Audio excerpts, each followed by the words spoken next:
3, 4, action. আসসালামু আলাইকুম, hello Barishal, আশা করি আপনারা সবাই খুব ভালো আছেন। আমরাও খুব ভালো আছি। চলে আসলাম একটা নতুন এপিসোড নিয়ে।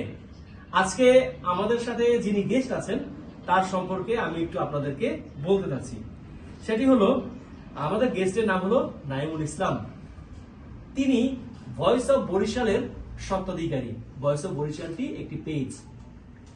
তার সঙ্গে যখন আমাদের প্রথম পরিচয় হয় তখন তার ফলোয়ার ছিল 48,000, সেটা ছিল জুন মাস। এরপরে এখন হলো গিয়ে আপনার জানুয়ারি মাস, তার মানে দীর্ঘ এই মাত্র 8টি মাসের মধ্যে তার প্রায় 76,000 ফলোয়ার গেইন করেছে। এখন কথা হলো, এখানে কিন্তু আমি প্রথমে কনভিন্স ছিলাম না। আমি যখন তার সঙ্গে আমার সঙ্গে পরিচয় হয় দর্শক, তখন তার অ্যাক্টিভিটি গুলো আমি একটু খেয়াল করতাম। তিনি মূলত তখনও বলবো যে এই যে এখন তার যে ব্যক্তিটা, তার পরিবারটা, একটু পিছনে গেলে দেখবো যে শুধু মোটিভেশনাল কথাবার্তা বলতো, বলা যায় ইসলাম নিয়ে বা ধর্ম প্রচার নিয়ে এরকম বলতো।